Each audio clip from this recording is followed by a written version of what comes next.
Calorosas saudações, e se ontem vimos aqui qual é que era o partido mais semelhante a nós, hoje vamos ver qual é que é o líder político mais semelhante a nós próprios. E tal como ontem, podem deixar like no vídeo e subscrever o canal, não é? Fantástico. Portanto, no quiz de ontem do Jornal Expresso, eles tinham lançado para vermos qual é que era o partido político mais semelhante a quem fizesse o teste, no caso eu, e deu-me o chega sem surpresa.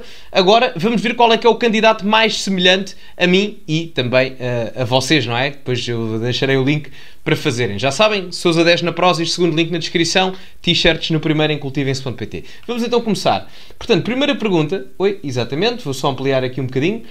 É importante um líder decidir com rapidez?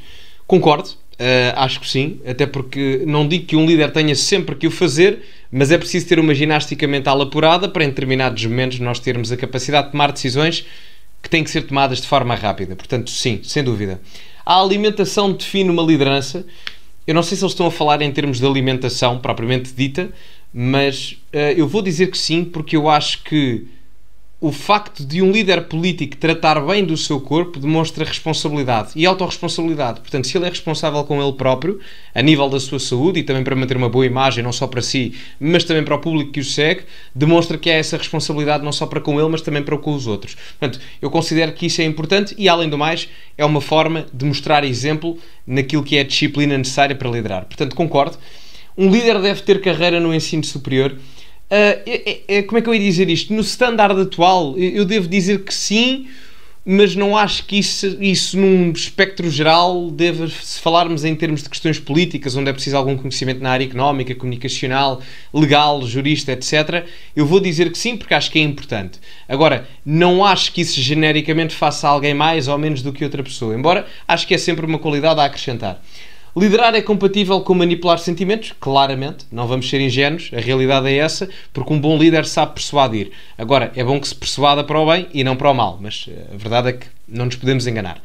Valoriza, ou eu valorizo, no caso, um líder humilde, valorizo, mas é preciso compreender uma coisa e não confundir as duas coisas. Em Portugal confunde-se estas duas coisas, que é ser confiante com ser desumilde. Eu acho que uma pessoa pode ser relativamente confiante a si própria e acreditar nas suas capacidades, ao mesmo tempo que é humilde. Saber perceber que é boa naquilo que faz, mas ter a humildade de compreender que, apesar de ser boa naquele exato momento, ainda pode chegar muito mais longe. Portanto, acredito que sim, sem dúvida, e as duas coisas podem ser claramente compatíveis. A liderança política implica ter capacidade técnica, não há muito a aprofundar, claramente que sim. Eu acho que um líder, apesar de estar no topo da elite, deve compreender aquilo que as massas passam para ter quase uma questão de observação participante. Um líder deve visitar todos os concelhos do país. Eu aqui vou colocar que não, porque eles aqui perguntam relativamente ao contexto político, não é? Depende do partido político. Se me perguntarem a mim se eu acho que o líder do LIVRE, ou até da Iniciativa Liberal, ou do Bloco de Esquerda, deve visitar todos os concelhos do país, acho que não, porque em termos estratégicos não é proveitoso e até nem é necessário, porque não vai conseguir eleger em todos os distritos. Eticamente e moralmente seria perfeito, mas os recursos financeiros não permitem. Portanto, vou colocar que não. Agora, se perguntarmos deve, sim deve, mas nem sempre. Aliás, vou pôr não sei, porque é intermédio. Apesar de eu saber, mas é intermédio porque depende muito do contexto e eu não crucificaria alguém de um partido mais pequeno por não visitar todos os concelhos do país. Um líder a sério deve ser marcadamente ideológico? Discordo completamente. Deve ter alguma raiz ideológica que o conduza para coordenar o seu próprio partido ou a organização partidária, mas não deve reger o seu pensamento e, mais do que isso, a sua prática política por posições ideológicas. Deve olhar para a realidade, ser pragmático e aplicar aquilo. Se se coordenar com a sua ideologia, melhor. Se não, tem que ter essa humildade, voltamos à questão, e aplicar isso. Portanto, não deve ser marcadamente ideológico. Um líder a sério deve evitar fazer rupturas. Discordo, às vezes é necessário.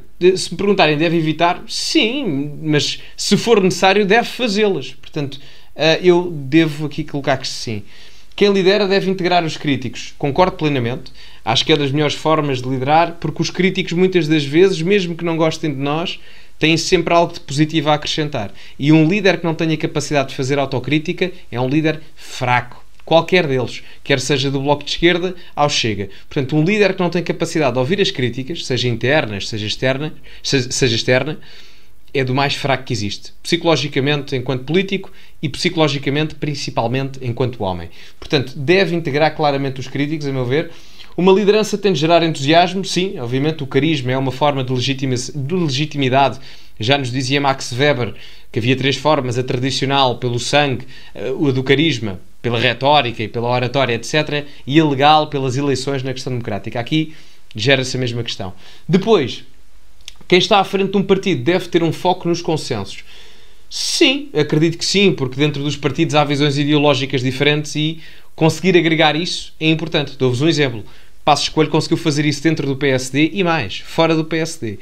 O Passos Coelho continua a ser o líder da direita, mesmo não sendo o líder do PSD, porque consegue agregar a ala mais à direita do PSD, o próprio Chega em determinadas alas não tão vincadas ideologicamente e até alas mais centristas ele consegue ir buscar. Vale mais uma pequena conquista do que uma grande ambição? Não, eu não nivelo por baixo, eu nivelo por cima. Uma pequena conquista é importante, sem demérito a isso, mas a ambição é aquilo que nos leva a chegar mais longe na nossa vida enquanto líderes de alguma coisa ou até enquanto homens, enquanto indivíduos. Portanto, não, claramente que não. No mundo de hoje, uma liderança deve ser europeísta. É assim, isto é claramente ideológico, não é? Porque eu aqui claramente que não, colocaria que não, porque eu sou muito mais soberanista, muito mais nacional, mas, enfim, vai alterar muito o meu resultado, embora isto não seja de uma questão de liderança pessoal, é mais ideológico, mas pronto. Não deve. Quem lidera um partido tem de ser empático, sim, concordo. Eu não gosto de pessoas antipáticas, portanto, sim. Um líder tem de falar de modo a que todos entendam, sim, claramente, até porque se eu me puser não é gesticular, mas a exteriorizar o meu pensamento de forma erudita só para ser mais intelectual do que aquilo que sou, não estou a chegar a tanta gente como poderia chegar. A realidade é essa.